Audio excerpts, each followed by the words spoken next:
जय श्री कृष्णा दोस्तों जैसे कि आप जानते ही हैं, कुछ ही दिन पहले जन्माष्टमी का त्यौहार पूरे भारत में बहुत ही जोश और उत्साह से मनाया गया, जो कि भगवान श्री कृष्ण जी के जन्म का प्रतीक है। आज हम बात करेंगे भगवान श्री कृष्ण जी के द्वारा अपने भक्तों के मार्गदर्शन के बारे में।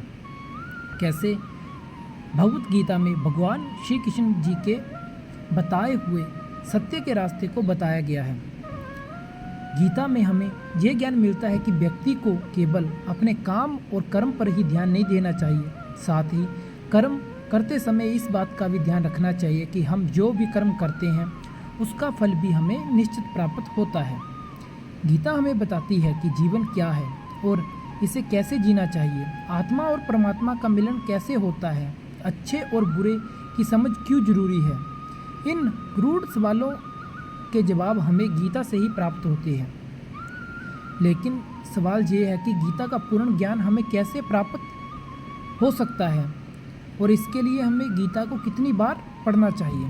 तो दोस्तों, हम आपको बता दें, गीता को पढ़ने के भी 4 स्तर हैं। इन 4 स्तरों से गुजरने के बाद ही किसी भी ज्ञान का पूर्ण प्राप्ति होती है और इससे समुचित लाभ होता है। इसका अर्थ ये है कि आप पहले पढ़ते या सुनते हैं, उसके बाद पढ़ने सुनने ज्ञान के बारे में चिंतन और मनन करते हैं। यदि वह आपको ठीक और उपयोगी लगता है तभी उसका अभ्यास करें और उसे अपने जीवन में उतारें और आखिर में उस ज्ञान का प्रतिफल आपको मिलता है। किसी भी ज्ञान को आप पढ़कर सुनकर छोड़ देते हैं, उसे अपनाना नहीं है, तो उसका फल कैसे मिलेगा। यदि बात गीता पर भी लागू होती है, जब हम गीता पढ़कर उसके उपदेशों को जीवन में उतारते हैं तो निश्चित उसका फल भी आपको जरूर मिलता है। तो दोस्तों, अब हम आपको बताएंगे कि हमें कितनी बार गीता को पढ़ना चाहिए और उसके 4 स्तरों के बारे में।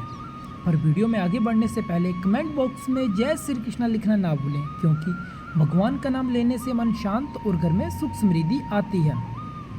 जब हम पहली बार गीता पढ़ते हैं तो इसे हम एक अंधे व्यक्ति के रूप में पढ़ते हैं, यानी हमें केवल इतना ही समझ पाते हैं कि कौन इसके पिता, कौन इसकी बहन और कौन इसका भाई है।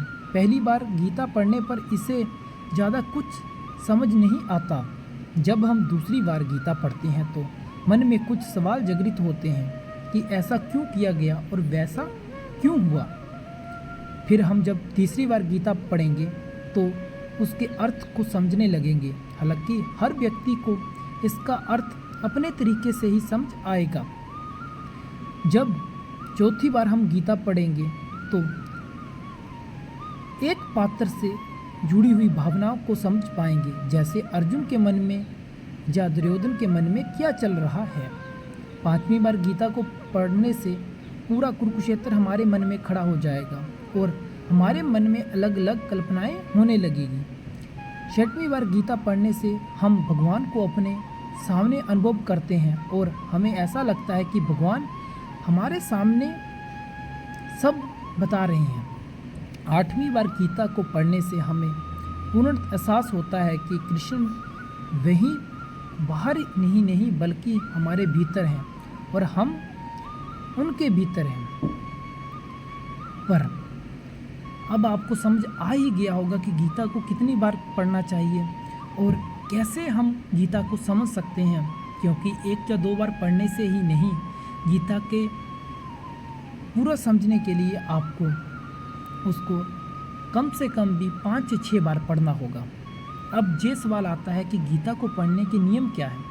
भगवत गीता पढ़ने के लिए सुबह का समय सबसे उत्तम माना जाता है, क्योंकि इस समय मन, मस्तिष्क और वातावरण में शांति और सकारात्मकता होती है। गीता का पाठ हमेशा स्नान के बाद और शांत चित्त से ही करना चाहिए। पाठ करते समय बीच बीच में इधर उधर की बातें नहीं करनी चाहिए और ना ही किसी कार्य के लिए बार बार उठना चाहिए। साफ सफाई वाले स्थान और ज़मीन पर आसन बिछाकर ही गीता का पाठ करना चाहिए। गीता के प्रत्येक अध्याय को शुरू करने से पहले और बाद में श्री कृष्ण जी और गीता के चरणों के कमलों को स्पर्श करना चाहिए। तो दोस्तों, अगर आप भी जीवन में आगे बढ़ना चाहते हैं या कुछ करना चाहते हैं या भगवान श्री कृष्ण जी के द्वारा बताए हुए रास्ते पर चलना चाहते हैं तो गीता को जीवन में ज़रूर पढ़ना चाहिए। और इस वीडियो को ज़रूर अपने दोस्तों को शेयर करें जो जीवन में कुछ करना चाहते हैं पर आगे बढ़ नहीं पा।